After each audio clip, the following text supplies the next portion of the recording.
Hello guys, and welcome back to another cold episode. On today's episode, we are here with another tier list specifically for the upcoming event, or the ongoing event right now, with the WCQ in Master Duel, that being the World Championship Qualifiers in Master Duel. It's basically just Duelist Cup, except there's actually a prize for getting first place, so yay. However, let's quickly go over the criteria. First of all, this is going to be what I expect to be the most common decks, right? Not necessarily just the best decks. It's kind of a mix between most common as well as most powerful. So kind of a mix of those, right? This is not simply based on the top 100, but it is going to be based on stage 2.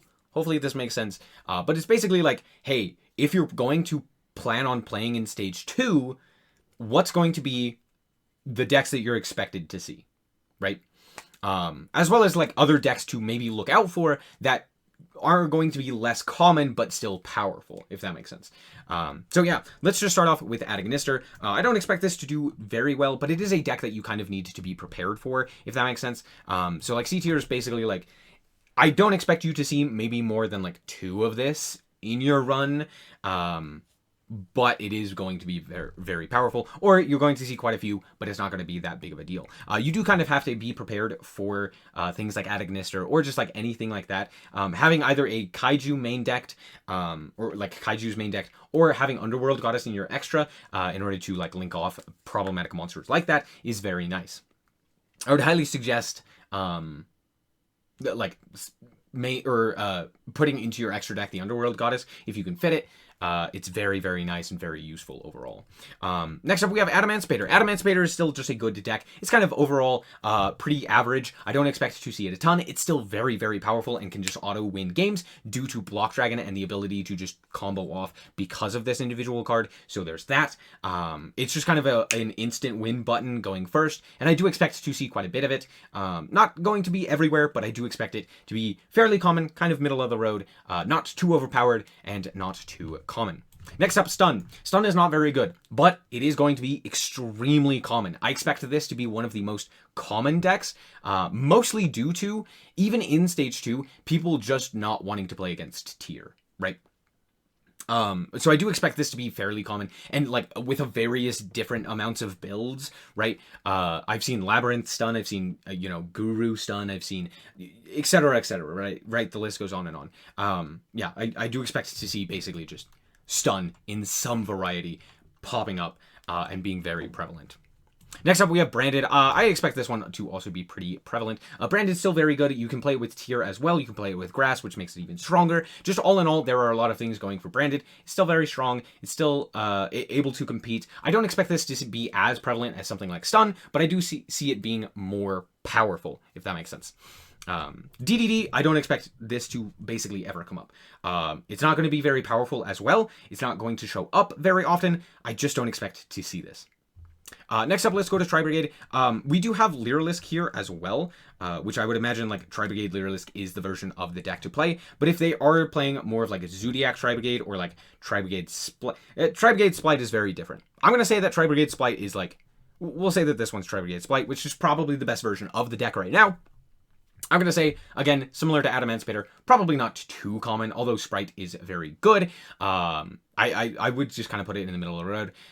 It is very good. It has a very strong grind game. It can tech in a lot of cards that are like really silly, like End of Anubis, going into like Mannequin Cat and stuff like that, to then allow you to basically turn off all of Tier's interactions, which is very cool.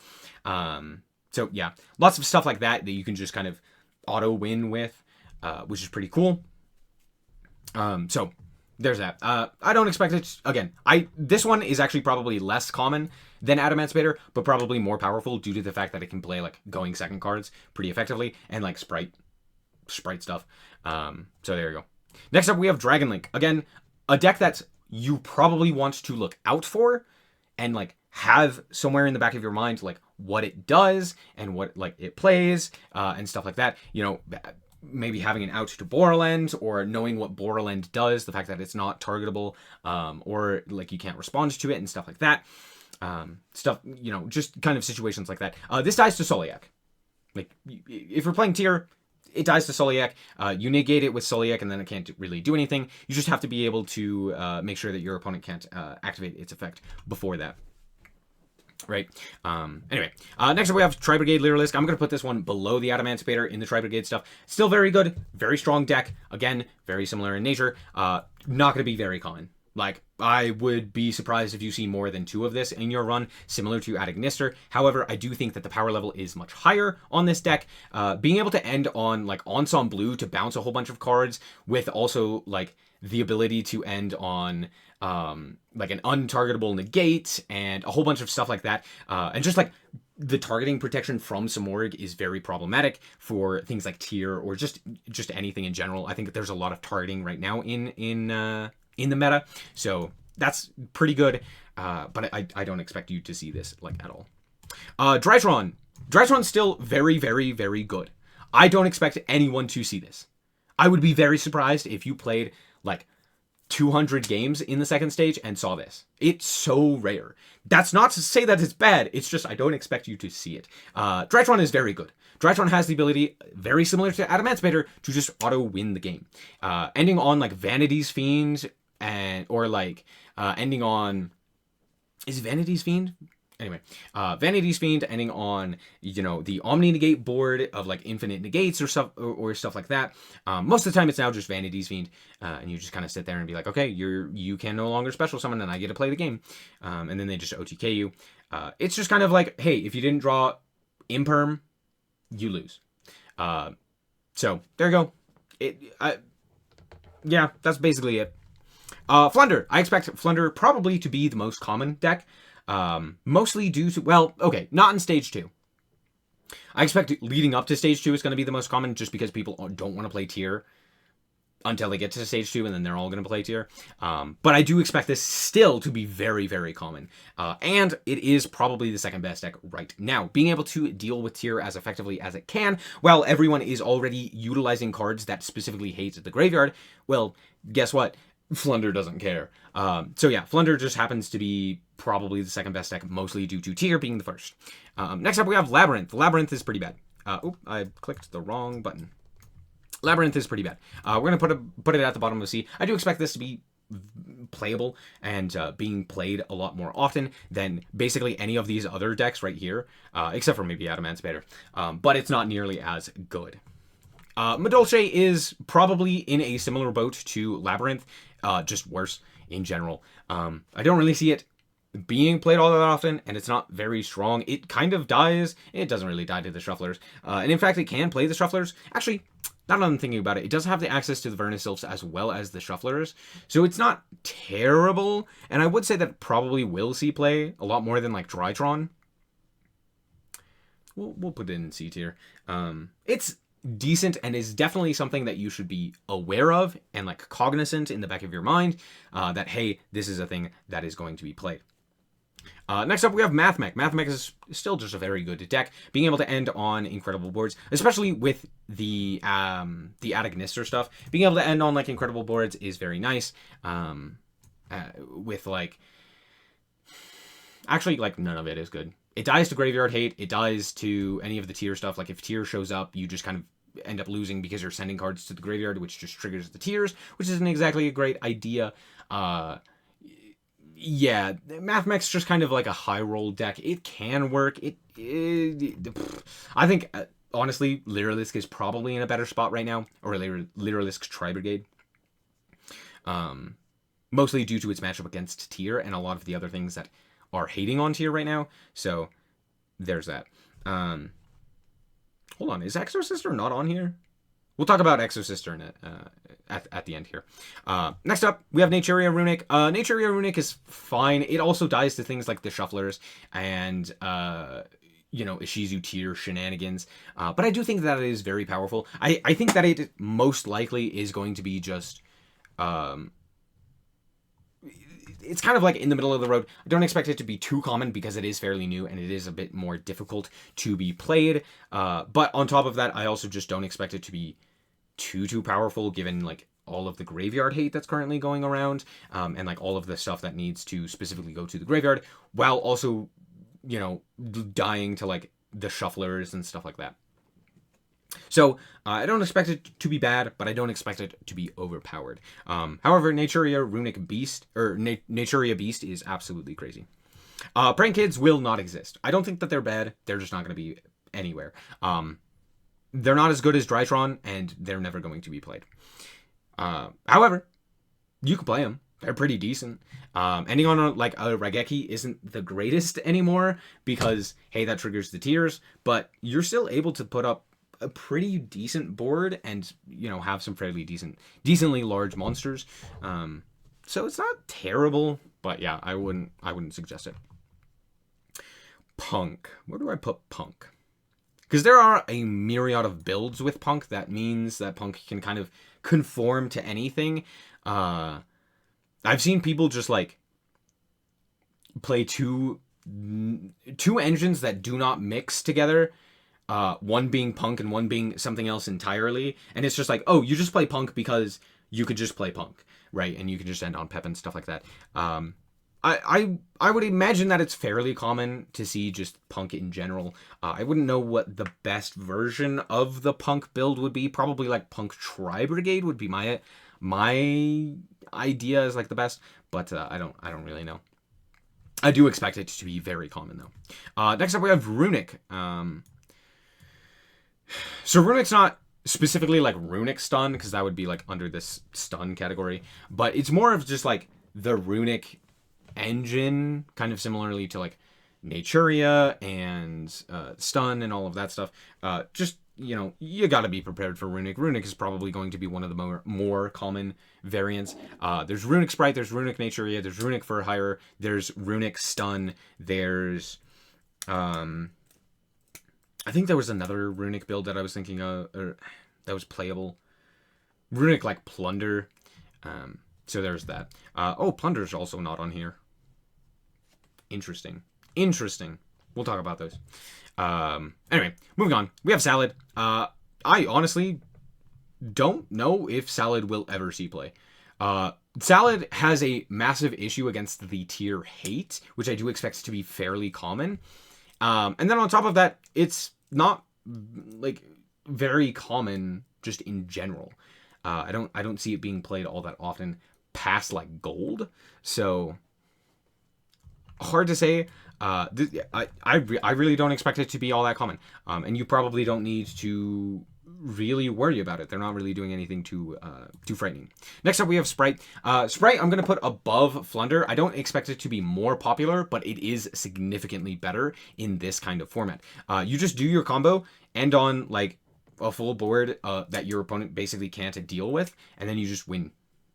You know, you're able to side in cards like End of Anubis, as I mentioned previously, to just auto win against tier. You can also side in, or not side in, but main deck like Dimension Shifter. You can play around a lot of the graveyard hate pretty effectively. It's not great, but like you can play around it and end on some pretty decent boards. You can play Zeus against a lot of the like anti-meta stuff, and all of that sort of thing. All of those sorts of things just really make the deck very good and still very strong. And this is more of like the Melfi Sprite instead of like a Runick Sprite. I don't think Runick Sprite has a great shot in this meta. But yeah, just playing like a lot of hand traps and a myriad of like tech options like DD Crows and Dimension Shifters and stuff like that really make it pretty powerful. Next up we have Sword Soul. Sword Soul has the ability to run triple Protoss called Dark, which just auto wins against tier.